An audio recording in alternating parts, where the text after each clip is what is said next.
just loved being together in an environment where people were hugging and acting normal and getting their biomes in proximity with other people's biomes. Yeah. And Very good. so it just, we made a lot of friends. And I think the most important thing right now is standing up for what we need to create. We've got to create our new earth, our new system, while the other one is crumbling. And it is time for everyone to stand up and do what they can do. So if you're hearing this and you're like, but I'm bedridden, what can I do? There is something you can do. And you're going to have to figure that out. But if millions of us are motivated and moving forward, there's nothing they can do. And so even if it's just talking to a neighbor, or I don't know, you're going to have to figure that out for yourself. So I started my podcast because I was going to go crazy if I didn't. Probably you were similar. It was like, I have to discuss these things with people and get more, because if there's 90,000 of podcasts like this, that's an army of people getting information out there. And it's just amazing. So I don't know how many there are. There's a lot of them right now, creating a new place where people that are unvaccinated can go. I shouldn't even say vaccinated, because it's not a vaccine. Unjabbed, non-genetically modified, maybe. Yes, where purebloods can go, where the doctors and nurses, where the doctors and nurses and technicians and everybody that's working in the medical community that got the axe because they were thinking, and where they can work. And so we're working on that. We're coming up with a prototype that hopefully everyone could use. We can agree, we love the sea, we love to make compost, isn't that right, brother? We love people, community, we love the earth, she's our mother. What's the virus, where do they come from? Do masks even work? Is government a good thing? Is it possible there's an agenda to enslave us all? Why do celebrities throw up Satan? You're listening to truthconduit.com with Chris McMillan. Hey everybody, Chris McMillan here. This is another episode of truthconduit.com. I'm here with Betsy Dewey. Now, Betsy Dewey is a Texas-based professional fiddle player, a singer and a songwriter, a homeschool mom, and a home birth advocate for home birthing. I want to talk to you a bit about that later on. A constitutionalist, an activist. And Betsy, I'm about to give something away. You may not like it, but you are a junkie. You are addicted. You are addicted to freedom, right? Absolutely. It's my favorite thing in the whole world. So you're the host of Freedom Junkie Radio as well. You've got your own podcast. Oh, that's great. Yeah. I'll try to go. Yeah, that is awesome. Yeah, I noticed on your podcast, you've got a shop there. It's very organized, and you've had some really good guests, a lot of valuable information with the interviews that you've been doing. So you're down in Austin area. How are you doing? Are you enjoying the weather now that it's finally changing? We're finally getting some cool weather, right? Yeah, life is grand. It's just wonderful, and such an incredible time to be alive, and such a joy to be seeing the light coming up in people, and people feeling having such a purpose and a reason, now that things have gotten a little bit, we've gotten crunched a little bit. So gotten crunched a little bit. That's a good way to put it. Yeah, it is a time that's going to bring the best out of people. So that's the way we've got to look at it. I've got a story for you, actually.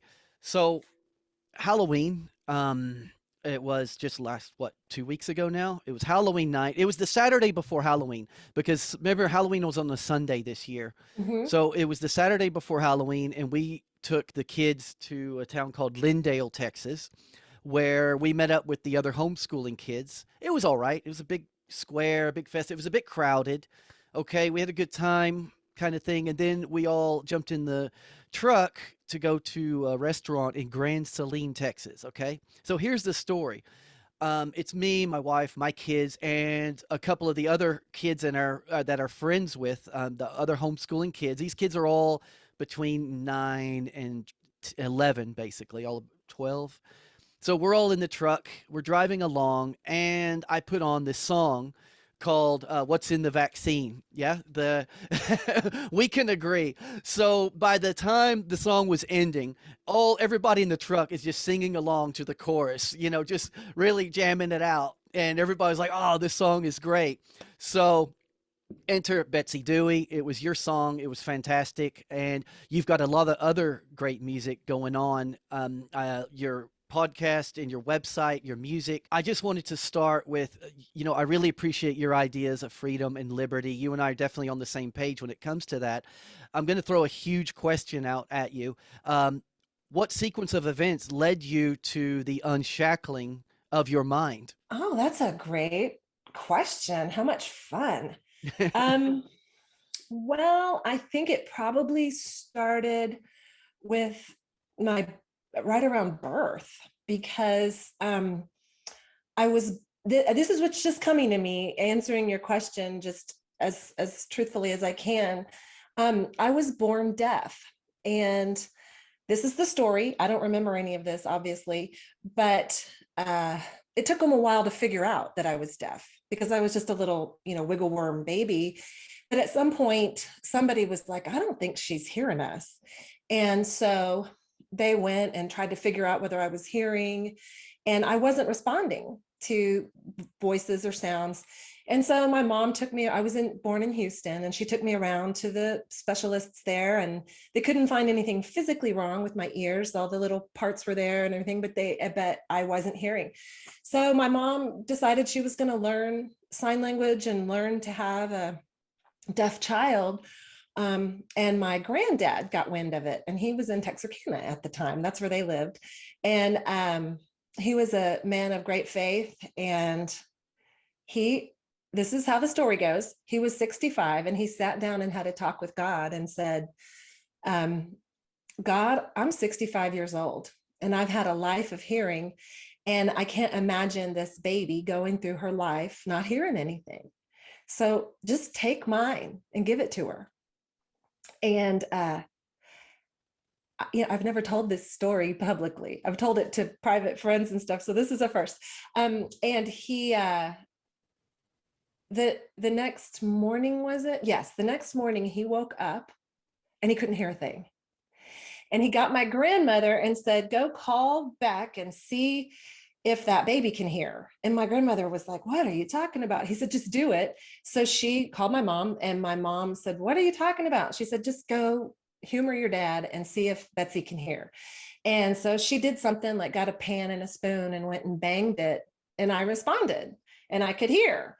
And so that evening, my granddad liked to watch that WWF wrestling while he was eating dinner, and he was watching TV, and his hearing came back. So he was without it for maybe about 24 hours. So it was a miracle. And so the way I think of that is that God answered his prayer and said, I'll do what you've asked, but I'm not going to take your hearing away from you. But since you were willing so generously to give your hearing away, we're going to do this. So it turned out that I ended up, my favorite things, studying things were music and foreign language. And I love to speak and listen and talk, and just what we're doing here today. And music has been my passion always. So I don't know who I would have been if I had been deaf. I'm sure life would have been just wonderful, because that's my attitude towards life. But so I think I've known that miracles were totally real since I was told. So I don't remember when they told me this story. I was probably 5 or 6 years old, and they were like, oh, by the way, you were born deaf, and here's the story. So I was like, oh, and my granddad always called me his miracle child. And so I thought that was totally normal. Miracles are just obviously something that happens all the time. And so I've gone through life. So I think my mind was unshackled by this, the supernatural. And then when I realized that wasn't a normal occurrence, and that most people don't just have miracles happening in their lives, that I probably was a little bit of a fringe thinker from the time I was a child. And I've always loved everybody deeply. And so I I don't think my mind was ever shackled. The idea of not being free, and I don't know, I could have probably called myself a freedom junkie by the time I was about 17.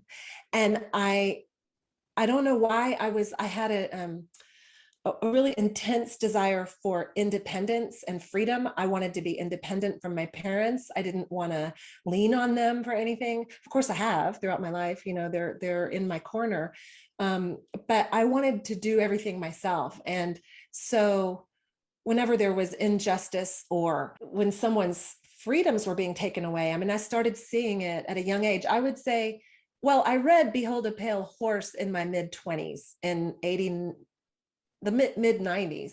And that must have been traumatizing at such a young age. I couldn't believe it. I got about 3/4 of the way through the book. And so if for your guests who don't know what Behold a Pale Horse is, William Cooper, he was red pilling people before that was even a thing. The Matrix wasn't even around.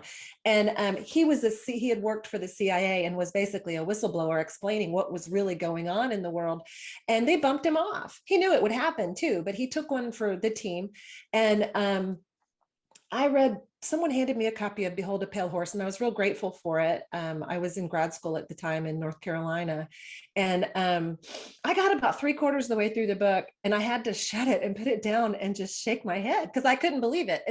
I experienced cognitive dissonance right then and there. Now I know what that is, but it was the part in the book where they were saying that one of our presidents, they named George more recently than in history, was in the Skull and Bones, and he was, if I'm remembering right, from 25 years ago, standing there naked with a ribbon around his penis, like taking some oath. And I was like, okay, I can't believe this. This has gone too far. Okay, so now I don't even know if I can believe the book. And I started that questioning of, I don't know what's real. And then just to kind of round this out, I was talking politics with a friend one time, and she explained that I was a libertarian because I was like, I don't know what I am. I just don't want the government involved in our lives. I think, so basically I'm socially liberal and fiscally conservative, keep the government out of our pockets. We are such giving people. We don't need the government to give our money away for us. No one's going to die in the streets if they don't, if we don't have, anyway, churches and people are so loving and giving. That's what I've found. And I also don't want them telling us what we can do socially. I don't care if you want to be gay, if you want to do drugs, these are decisions you get to make for yourself. The government doesn't need to be involved. And she was like, you're a libertarian. And I was like, a what? And then what's that? Years later. Ron Paul. Ron Paul, never heard of him.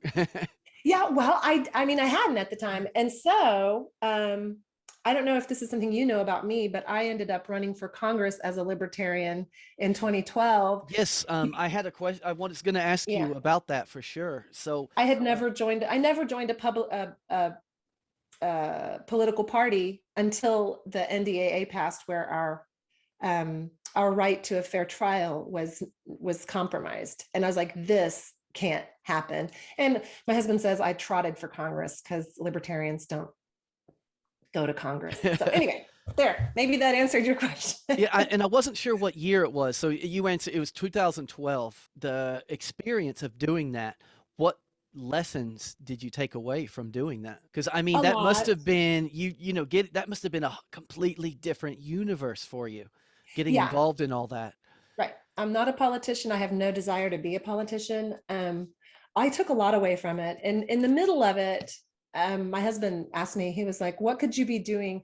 Even if you got elected and went to Congress as a libertarian, what could you achieve by being the only libertarian in Congress? Would it be just a waste of your time? It doesn't seem like you get anything done. Is there something that would be a better use of your time? And I thought, using my voice, having a radio show. And I thought of that in 2012, didn't start a podcast till earlier this year in 2021.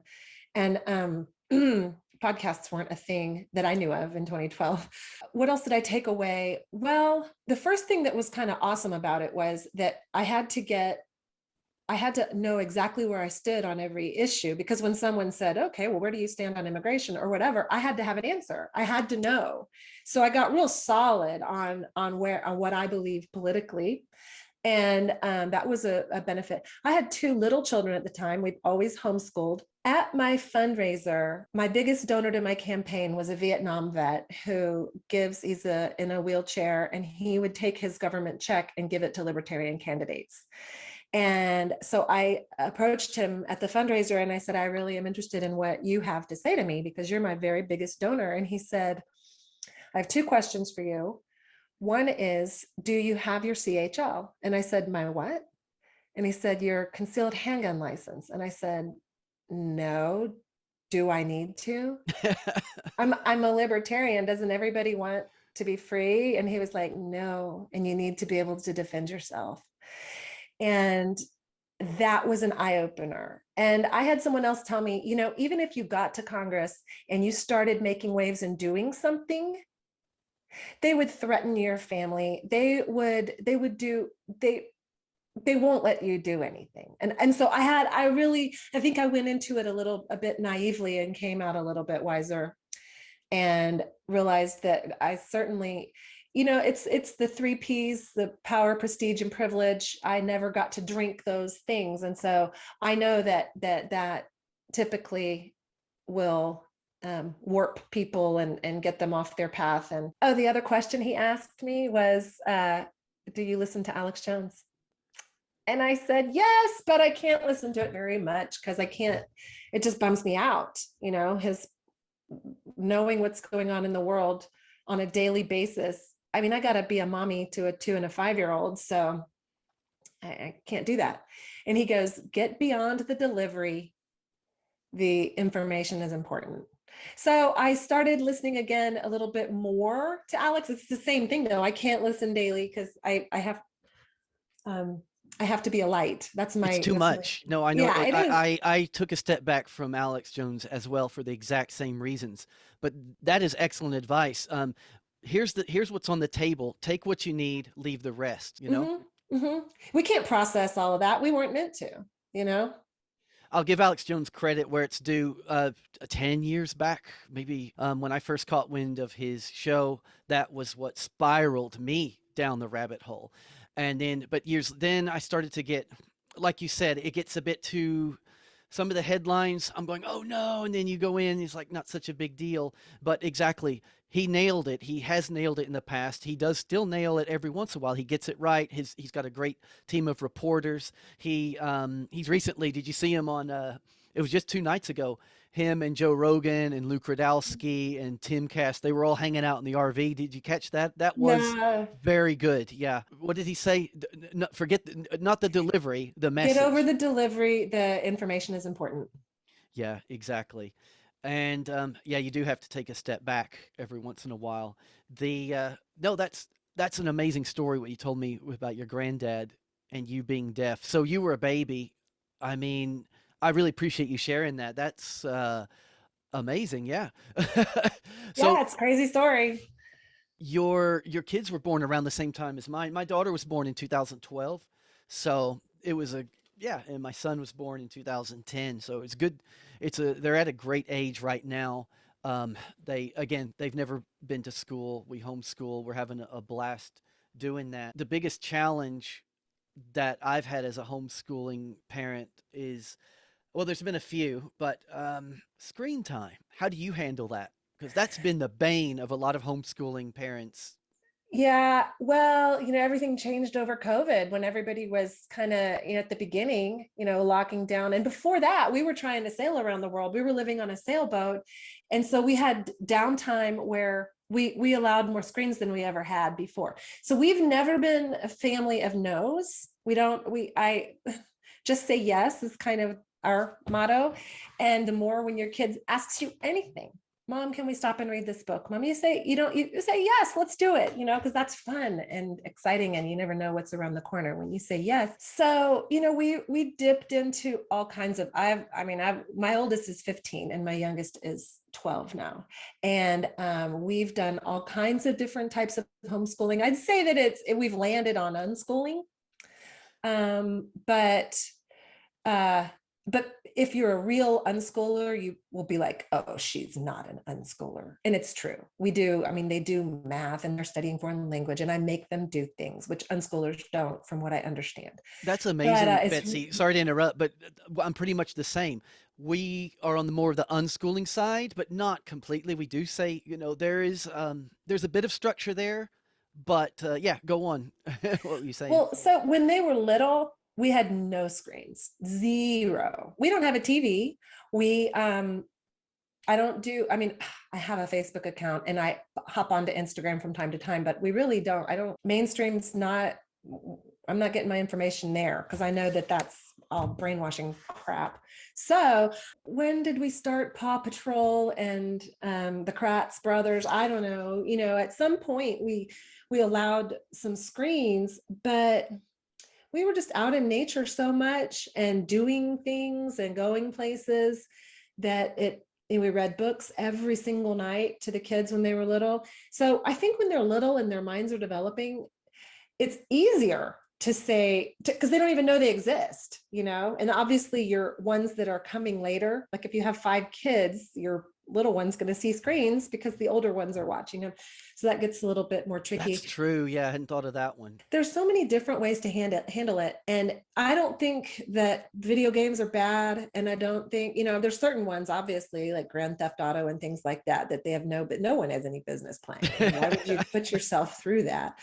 But, of course, everyone's free to make their own decisions. And so however you want to, do it, I think putting a screen limit is great. Doing screen detoxes is great.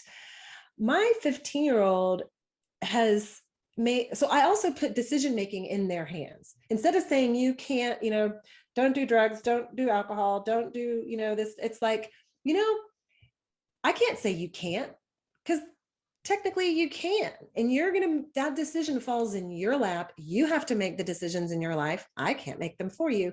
And here's what happens if you do decide to drink, or here's what happens if you do decide to do meth. Let's go look at Faces of Meth. Let's go look at what happened to this girl who was 16, who had 2 beers after her soccer game. I happen to know this girl. And she pulled out into traffic and killed a 19-year-old girl. And they tried her as an adult. They waited till she was 18. They tried her as an adult. That was going to be the thing. The judge wanted to throw the book at her and make an example of her for teens in East Texas. And boy, did he. She went to prison from age 18 to 27. She went for 9 years. My goodness. Granted, she broke the law. She wasn't a drinker. She was a sweet 16-year-old in her church choir. And she went to prison so I tell these stories. I'm like, and you are going to be making these decisions. What road do you want to take? And so, yeah, we are responsible for our own actions. That is the fundamental lesson that needs to be taught, that is getting lost out there, especially as kids who go through public schooling. They're being taught to outsource everything, including their morality, their thinking, everything. Well, and see about the screen time, I don't know. So early in COVID, I guess my kids were doing extra screens because we were home extra and they had done their work, and it was like they're playing video games with their friends online or whatever. And that was their social time. Anyway, my 15-year-old was 14 at the time. And he came in and said, Mom, I just got rid of all my social media accounts and I don't want to play Xbox anymore. And I was like, where'd that come from? So he figured that out on his own. Yeah. See, and that's where one, unschooling kicks in. Bam, win.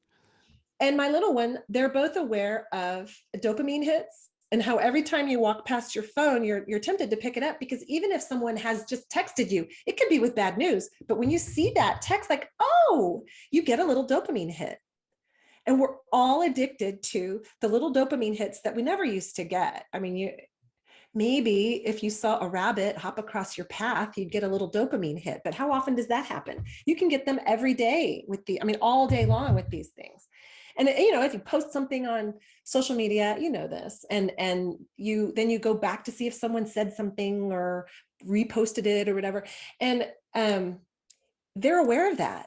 They tell me that. They're like, I don't want to, my 15-year-old found some guy on YouTube talking about doing a dopamine fast. That would be And Brett Venant from the School Sucks okay, Project. Yeah. he I did know that. him. Yeah. And it was a great episode. I recommend his podcast to anybody. He did 10, 15 years. It just finished. He finished it. Now he's gone on to other projects. But I remember that episode where he did a dopamine fast and he went into great detail over nothing happening. It was great. Right. He wasn't looking at his phone. He was like trying not to Yeah. like have any joy in his life, like for a day or something. It's a complicated topic, but I will take homeschooling, the woes and the anxieties of homeschooling anytime. They do not compare to the woes and anxieties one would take for, the kids in public school right now. I do not understand. I mean, and I'm being harsh about this, but it's true. If you've got your kid in public school right now, in this day and age especially, you're just inviting a world of trouble, because trouble can be avoided not so easily, but pretty easily these days if you're aware of the problem. And that's the problem, is so many people out there don't even know that there is a problem. Did you ever listen to Neil Bortz? No, I don't think I have. I've never even heard of him. Okay, he was on the radio. I think he was on AM radio, just a radio guy, like, like Howard Stern or something. But he called himself the priest, the high priest of the Church of the Painful Truth. You would love him. Yeah, He's yeah. the truth, Check him out. Truth. And well, now he's retired, but he does still, you can look up Bortz. It's Boortz. He is retired now. But we used to listen to him in the car, and he didn't mince words. He didn't care. It was, people weren't necessarily canceling people, but he was one of those people you can't cancel because you're just going to listen to him or you're not, Yeah. And he didn't care. And he talked about public schools. He called it public school, and he called it government school, and definitely indoctrination centers. And this was 15 years ago. He was well ahead of his time, for well sure. ahead of his time. And so when you get that, when you first open your eyes to that and go, what, indoctrination centers, like, okay, you sound crazy. I mean, everything that's true these days sounds crazy at first. And then after, you water that seed, and then you realize, oh my gosh, they're teaching children. Now, I mean, 15 years later, they're teaching children to be racist. It's the weirdest thing in the world. Having been in the homeschool community for so long, I've seen people do it on every spectrum of finances. There's the people who are well off, who can just get lots of classes online, buy lots of books. And then there's the families of 6 who one parent's usually not working anyway. You have to figure that out. I had some friends that had 6 kids, and boy, were they always struggling to make ends meet. I mean, it was almost comical. The kids would like be wearing socks only. And I'm like, why are your kids wearing socks, instead of shoes? And they just kept having babies, and they were just 2 of the most joyful people. And it was library. They got their books from the library, that's where we get most of our books too. You don't need to buy them. And getting by on a shoestring, keeping their kids to where they get to be the main source of information, because obviously, but the thing is about the homeschool community, you're also getting other influences. I mean, we used to go, before all this whole lockdown crazy crap started happening, we would go to chess club and soccer, and we had Shakespeare. The kids, my oldest did like 6 Shakespeare plays, and what else? Oh, survival class. They did survival class for years. And so they get these wonderful influences that I get to choose who they are. They're not just a random person who's trying to indoctrinate my children towards communism. Exactly. Yeah. I always tell people, when it comes to homeschooling, if you want to get down to the nitty gritty of what to not do or do, I always recommend John Holt's How Children Fail. That was he's considered one of the father of modern unschooling. And then if you want the historical context of what public schools are really all about, then the works of John Taylor Gatto are just essential. And from there, it was John Taylor Gatto. It was because of him that I decided, my wife and I decided to homeschool, because I read his book, Dumbing Us Down. And there are so many possibilities. Yeah, it doesn't matter your financial situation or anything. Just get them out of school, because children learn naturally. You don't have to teach them to read. Really, I didn't teach my daughter to read. I just encouraged her. Once she got the phonetics, that was it. She went with it. And then you sit down with them and read with them. But once she got it, I turned my back for a week, and I turned around and she's leveled up in her books already. So it's all about encouraging them and letting them go with it. Some of your influences when it came, I mean, were you always planning to homeschool, or was it suddenly, oh, we've got a kid coming into school age, maybe I should look into that? Or was it never? I mean, what made you decide to homeschool? Okay, back in my late 20s in North Carolina, I was a music teacher. That's what was my profession. I taught violin, mandolin, guitar at home when people came for private lessons. And I had about 30 students, and half of them were homeschoolers. And the first homeschool family found me as a violin teacher or whatever. And then they started just coming, and I had like 15 homeschool students. And the first time I heard the word homeschool, so that's when I thought, I'd never even heard of it. And so I was probably 26 or 27 years old. And a lady said, yeah, I homeschool our kids, because they could come on a Tuesday at 10 o'clock in the morning. And I'm like, how can you do that? And she goes, we homeschool. And I remember thinking that she sounded crazy. I'm like, why would you, what? I don't understand. It didn't compute. Nothing computed about that. But I was like, okay, whatever. So they came, and what I saw, with all honesty, was that these kids were head and shoulders above the school kids. And it's nothing against school kids, because I know that schools can be good, and I know that, but what I saw was these kids were looking me in the eye. They were listening to what I was saying. They honored what I was saying. They went home and practiced and came home. And that's not to say that school kids, I had some great students too that went to school, but it was across the board. And I remember thinking, and they were asked the most interesting questions, and they were just so present. And you've heard that about your kids, right? People say that about your kids, don't they? Yeah, I get compliments all the time. I have to say how well behaved they are. And I'm like, well, behind the scenes, not so much. But it's true. When we go out and about with other people, they are. The reason for that is, in a classroom of 1 to 30, the teacher can't get all of those kids you can't teach them all to look an adult in the eye. But when it's your kids, every time they're having a conversation from the time they're 4 years old with an adult, and they're looking around the ground saying, okay, you say, look them in the eye. And if you do that 5 or 6 or 10 times, or however many it takes, your child learns very early. And give them a good handshake. What's a good handshake? This is how a good handshake feels. And you teach your kids that kind of thing. And because no one cares about your children more than you. And so you are the best example, the best teacher. You will be more patient. I mean, you can lose your patience too, but if you have 30 kids in a room, you're not going to have much patience. I don't know. Anyway, I tucked that away at that point in time, that homeschooling really might be an option.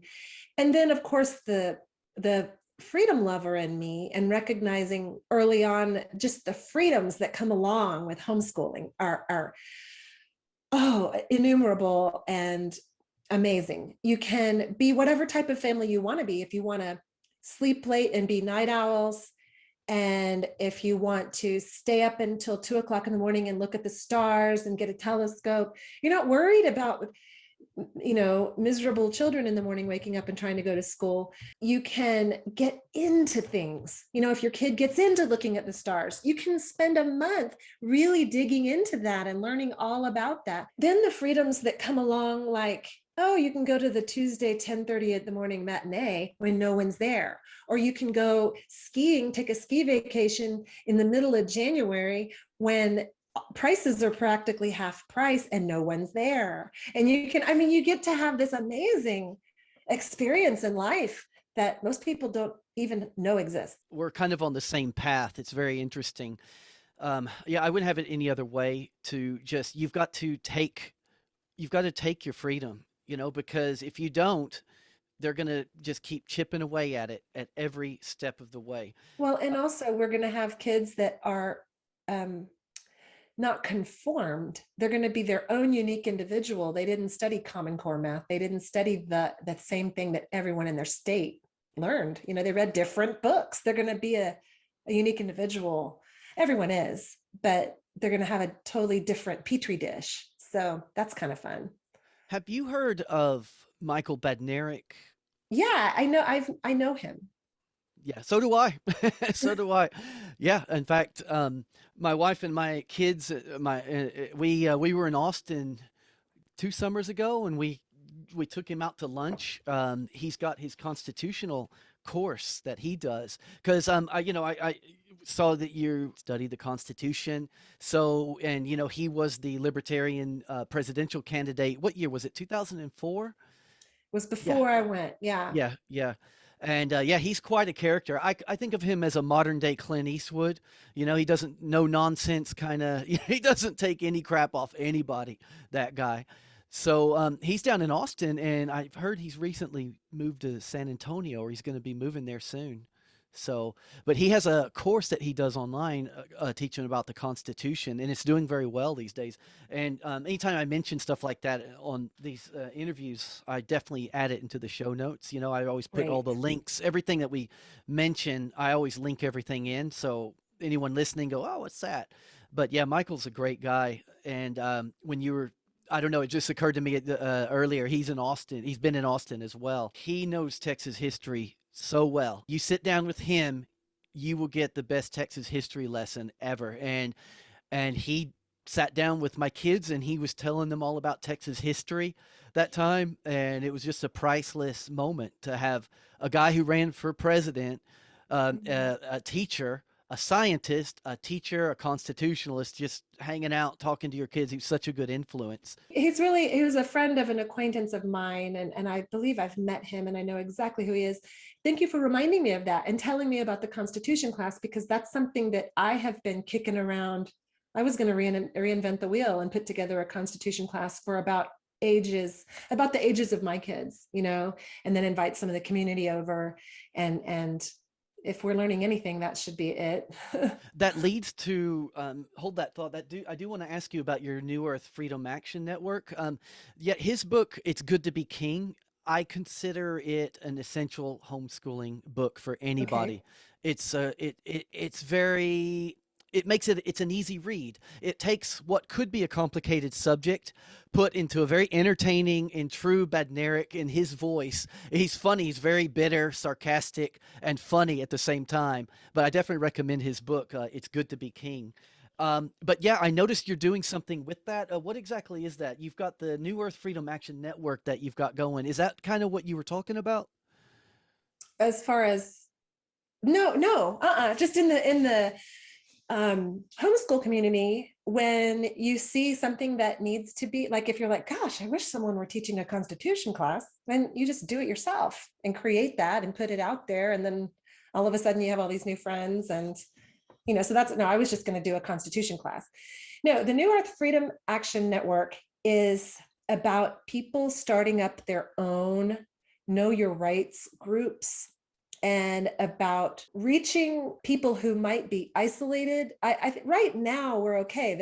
I think the plan is to lock us down again with a new variant, or even a new disease, or whatever disease. A, B, C, D. They're just going down the alphabet, making it up.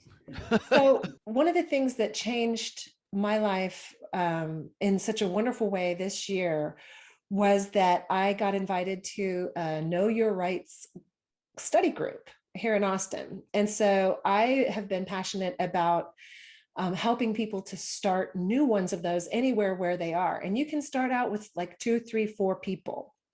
And what's going to happen is, as you start to get your feet on the ground and realize what you're doing, it's going to grow, because you're going to talk to the right people who want to know. So it started out with the whole, like, I know that masks spread disease. So I don't want to wear one, and I certainly don't want to mask my children. So how do I navigate this? Okay, I'll just put one on and go to the grocery store. I know we all did that. No, You never did? don't do that. Don't do No, that. no, no, no. I'm saying this was a year and a half ago. I This know. was a year I'm and a just half joking. ago, Yeah, yeah. right? Because all of us are like so over it, right? But at the time, it was like, okay, I don't know how to stand up for my rights. I don't know what my rights are, right? Like I kind of had a clue, but if you learn what your natural rights are, and then you learn what your constitutional rights are and what that means. The Constitution doesn't give us our rights. It just guarantees the ones that were already there. You know, the Constitution didn't come along and be like, oh, we've got rights. You know, no, they were there, and they're innumerable. They're enumerated, but they're also innumerable. They are infinite. You have the right to scratch your nose. You have the right to pull on your ear. And there's an infinite number of these rights that you can do. We can't write them all down, but they're all yours. And the right, we also have, so we have constitutional rights, and we have, you know, like the one with wearing a mask, say. No one should be able to tell you that you have to wear a medical device. Now, then there's the whole, is it a public or private place where you are? If it's a private place and someone says you have to wear a mask to come in here, you just don't go, you know. But if it's supposed to serve the public, it's supposed to serve all of the public and not discriminate. And you should feel confident going through your life, being able to express your rights to someone if they are infringing upon your rights. Thank you. And so and that is a deep rabbit hole right there. There's people who know how to navigate driving a car without a driver's license. You know, like they've gone that far. You probably I know a few of those people.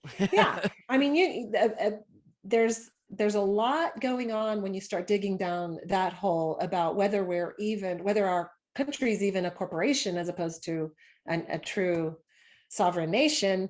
But to put rights into perspective, it also helps to compare and contrast it to privileges. That's one thing that was put on, I never really thought about until I met Michael Badnarik. He goes on a lot. You've got to understand the difference between rights and privileges. And so, I think that's great what you're doing, and I need to improve on this myself, to help people stand up for themselves on a daily basis. So these groups, are they everywhere? People just get together, and is it like a little mini course or like a once a month meeting kind of thing? Well, so we were meeting weekly, and the idea was just to meet for 7 weeks. But it turned into a thing where we were learning so much, and there were so many topics to cover. And then we wanted to go back, like we had a medical rights. Like what happens if during this whole like vaccine mandate time, you end up in the hospital, and I don't even want to take one of the inconclusive PCR tests. They're not even a legitimate way of testing for this virus or this bioweapon. And I am still a PCR test virgin. I've never taken one. I don't intend to. I don't know. I don't know what's on those tests. I don't know if they're harvesting DNA. Same here, Betsy. I never. What are your medical rights? How do you stand for them? What do you do? And so that's the most exciting thing. What I really want to talk about is starting a Know Your Rights group is wonderful. Just start out and pencil out what you want to do the first 7 weeks. It's your own way of doing it. You can have your founding members decide what's important to them. You can do natural rights. What are natural rights? Constitutional rights, medical rights. And then you can go into like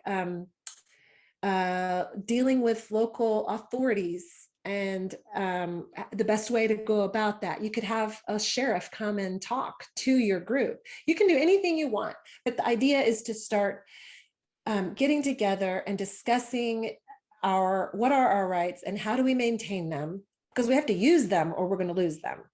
And so what is it? Learn your rights, know your rights, use your rights, keep your rights, something like that. You got to. And so, and it'll morph into whatever. We just loved being together in an environment where people were hugging and acting normal and getting their biomes in proximity with other people's Yeah, bios.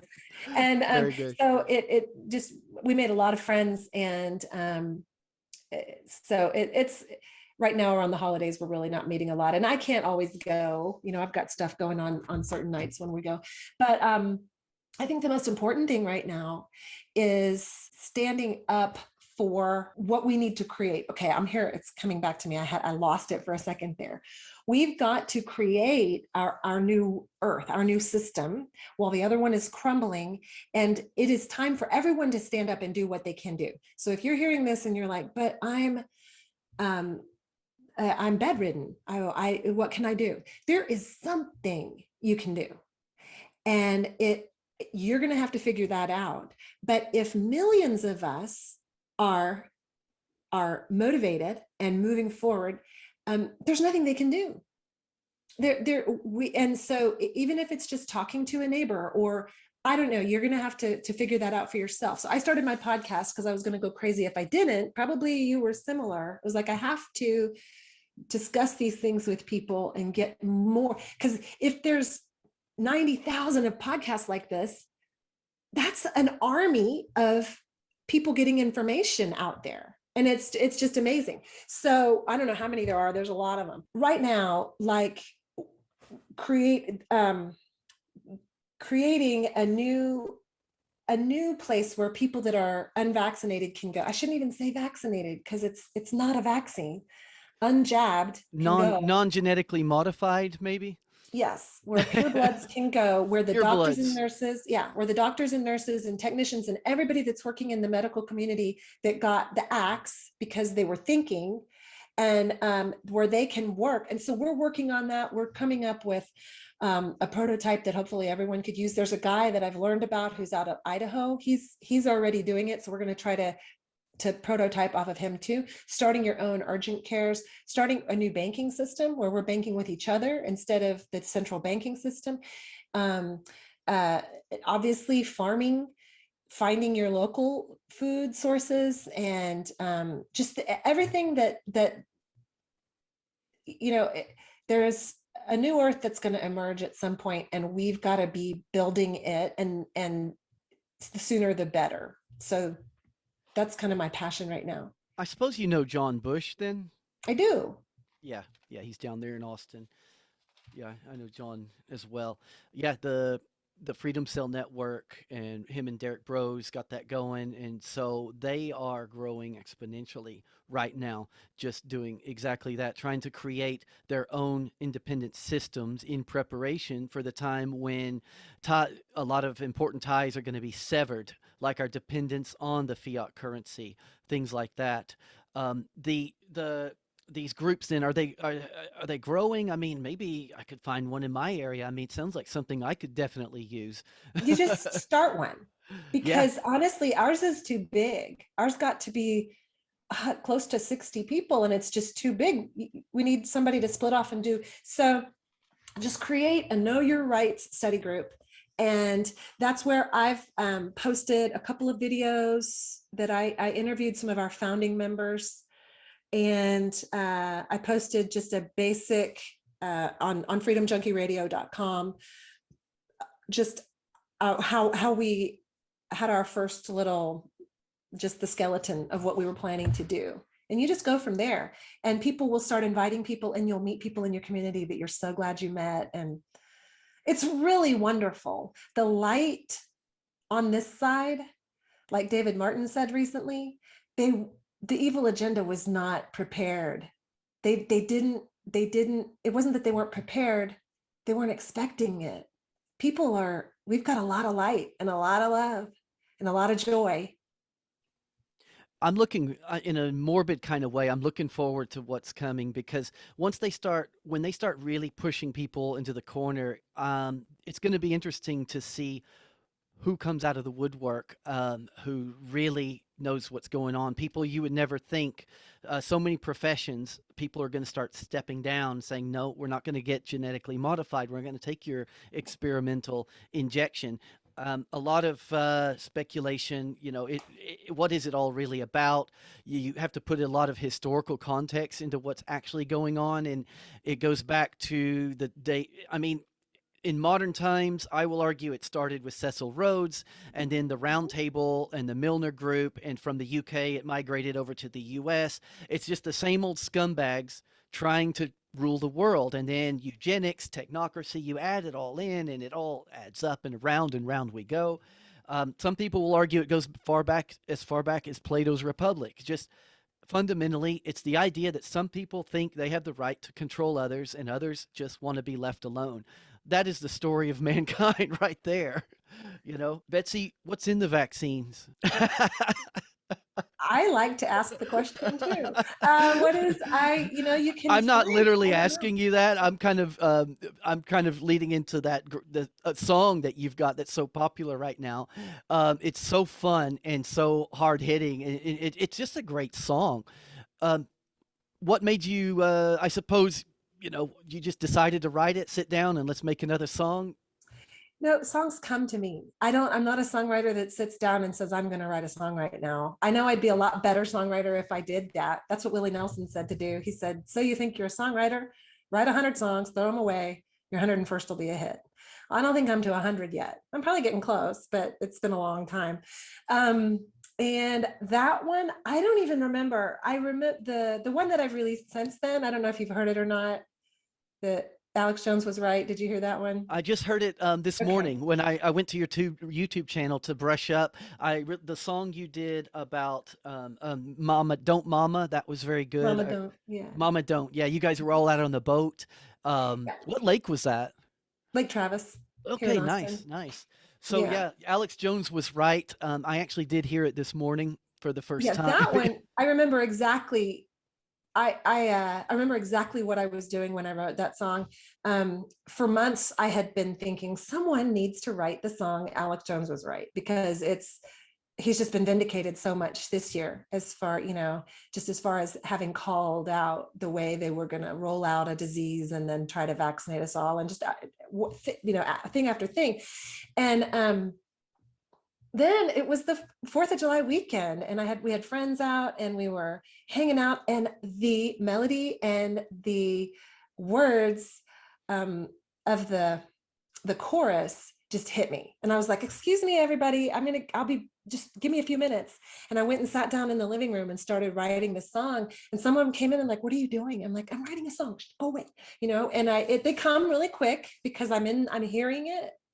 And the poetry of it all just comes, and I wrote it down, and that was that. And I went and sang it a little bit for some people, and they loved it. And then it takes a while to get it recorded and all. But the We Can Agree, What's in the V, back when I wrote it, I don't remember what inspired it. Oh, well, it was all the hippies in Austin. That's exactly what inspired it. It was because the way the song starts, all the hippies in Austin think that they should wear a mask, but what they did was forget to think, and they forgot to ask, what is a virus? Where do they come from? Do masks even work? Is government a good thing? Is it possible there's an agenda to enslave us all? Why do celebrities throw up satanic symbols when Joe Biden speaks? Why don't we know what he means and what's in the vaccines? That came. Excellent. Woo. You got to find something that rhymes with vaccines, and means came instantly. So why do the hippies? What's the deal? You would think they would be the ones who would be resisting this the most. What's going on with that? I don't know. One of my hats is totally hippie, or I should say like my pairs of pants. Like I'm a hippie girl. I'm a crunchy lady who I live by my book of herbs, and I grow my own food, and I play my own music, and I homeschool my kids, and as crunchy as it gets. And so I have a lot of friends like that. And Austin has been a great place to be a musician and a mom and all this forever. And I couldn't wrap my head around why the herbalists, the hippies, the left-leaning, open-minded types were all locking themselves down, wearing double masks, freaked out about it. I couldn't figure it out. And I talked to a lady one day who said she had been raised in Austin, and her parents were old hippies in Austin, and that they were completely isolating themselves, wearing masks, freaking out, looking forward to the vaccine, all this. And I'm just like, what is the psychosis? And so that's where the song came out of, was that question that I don't know how to answer it, because these aren't people that are watching the mainstream media. So that, the mainstream media is feeding you all of that fear, but they're not watching that. So I guess maybe enough of them were watching that to where they started telling each other. I don't know. I still haven't figured out where that. My previous interview, I interviewed a guy, his name's Daryl Becker, and we also touched on this topic a little bit. It was more of the Whole Foods kind of crowd, because I was, for last, I don't know, it's been a long time. There was a point where I said no more GMOs, only organic. And I still stick to that as much as I can. Obviously, you go to the local Mexican restaurant, but my point is, I was, we don't have Whole Foods where I live. There's a Sprouts kind of nearby. But my point is, during the lockdowns, the majority of that crowd, just like what you're describing, that were, get your mask on kind of crowd. So I don't know. It's interesting. Yeah, it is, because that's what that they forgot to think and they forgot to ask is my nice way of saying, like, I don't get it. I really don't. The herbalists, yeah. You guys still doing gigs? I mean, what this is your band, all the musicians in your group. Are you guys formally a band? Because you go under your name, Betsy Dewey. Right. What are you guys up to? I haven't had my own band in 20 years. In fact, I took a big hiatus from music. That wasn't the lifestyle. I've always played, I play bluegrass, I'll play, sit in with people, but having a band where I had to be dedicated to it, being in a band is like being in a marriage. And I was dedicated to my family and homeschooling for the last, 15 or so years. So, I play fiddle as a side person in a band called the Hill Country Ramblers, and I'm not the front guy. I'm just a side guy, and it's great. I'm just the fiddler, do a little backup vocals. So that's just fun, and we play about once a month. But the guys on my record are friends. They're all friends, and then the producer is just an amazing musician and producer, and he did a lot of work on the records too.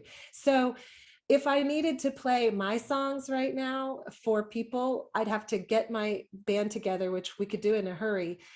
We'd have to practice. And so I'm not a touring musician. I could see you easily getting a gig at one of these like freedom festivals that go on, and they're growing more and more, something like Jackalope or Mid Fest, things like that, Pork Fest. I could definitely see Betsy Dewey up there playing the fiddle. Yeah, that takes a lot. It's a big dedication. I mean, to I don't know if people realize, when people are up there playing their songs, they're practicing, they're up on their chops. They've got those lyrics memorized. It takes a lot of behind the scenes work to pull it off.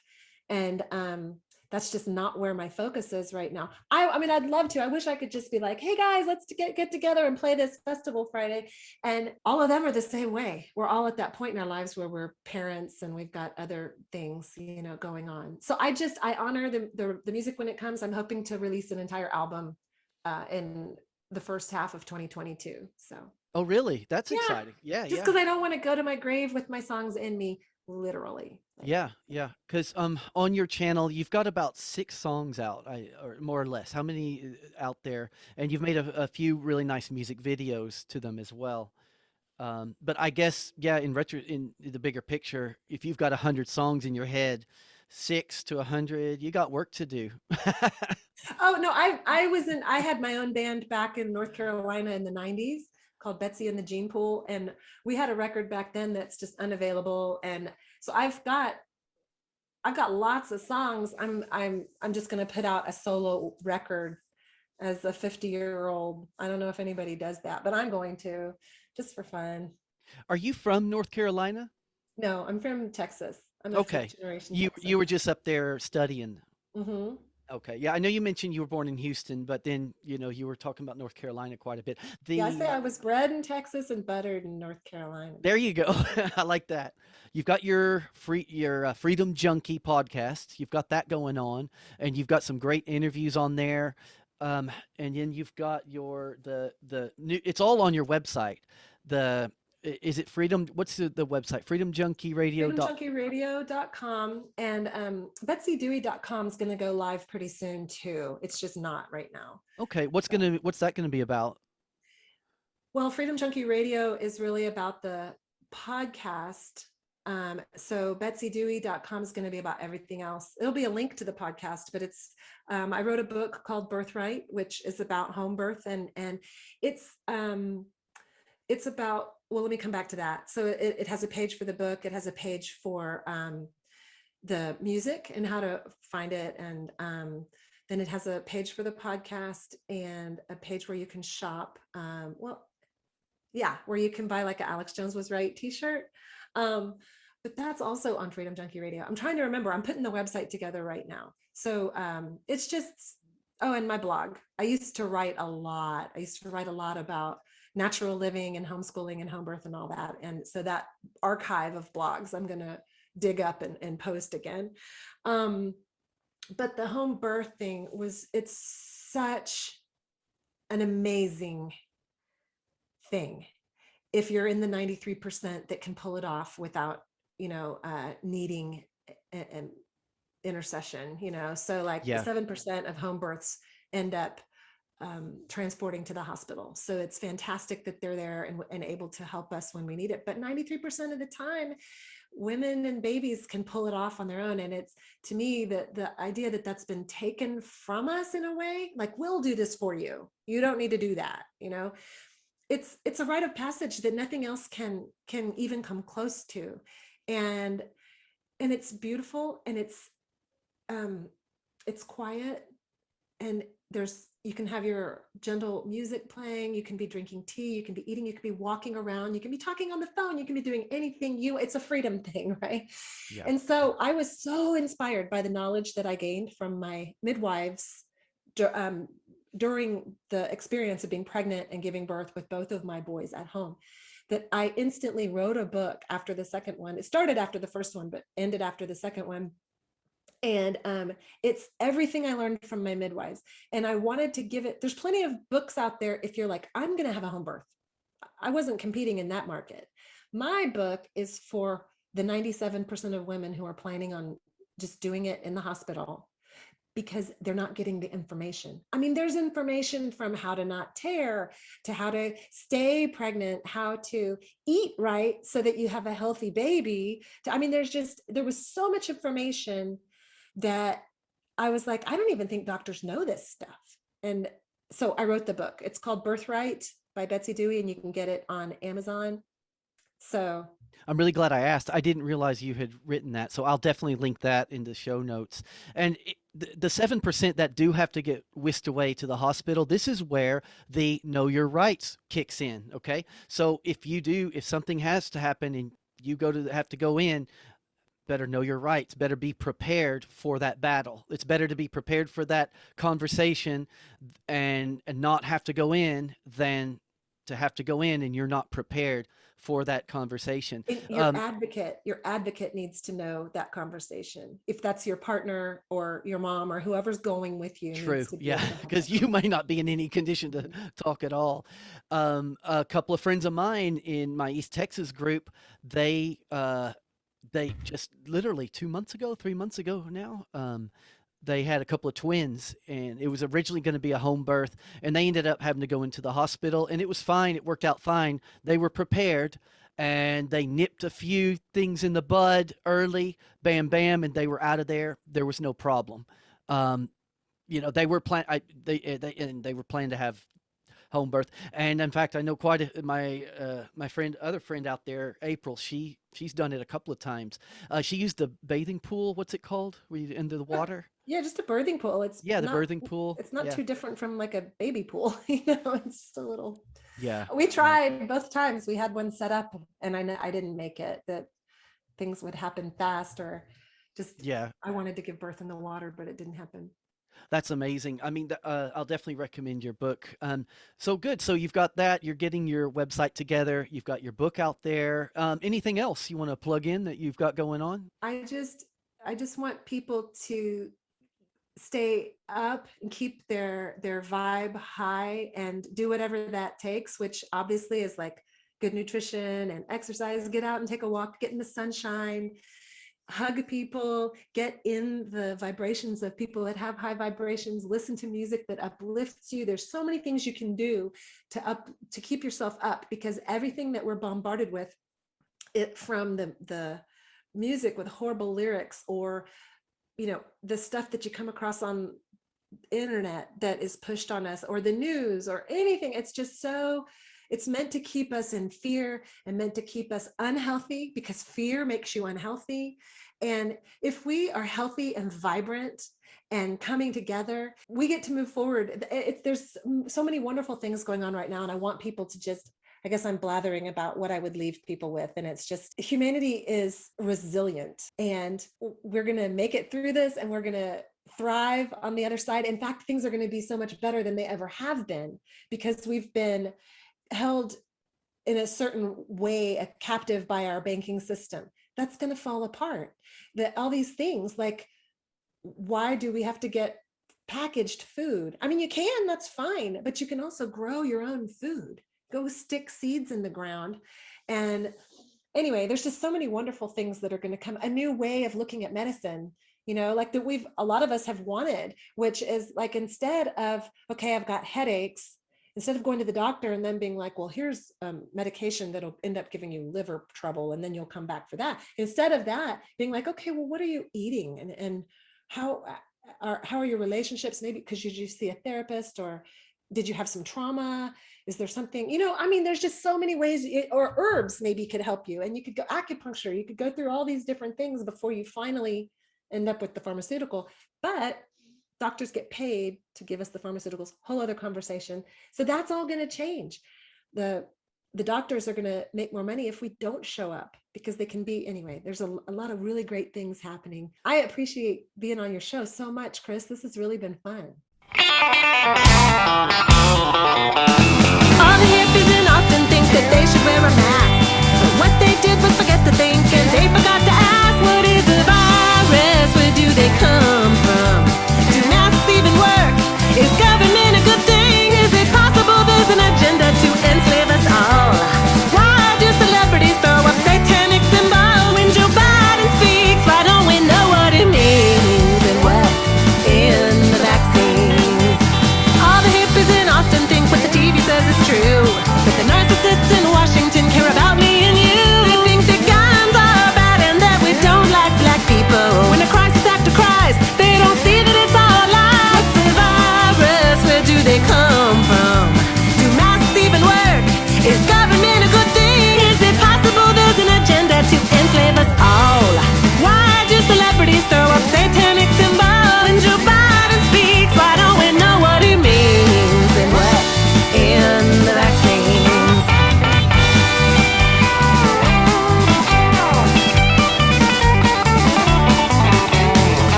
You've been listening to truthconduit.com with Chris McMillan.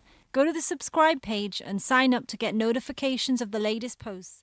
And check out the support page to help keep it going. Have you found that your skills aren't matching up with the challenges ahead? Here are 19 essential skills for success that school never taught you. Get your free copy by following the link below or visit getautonomy.info/19skills.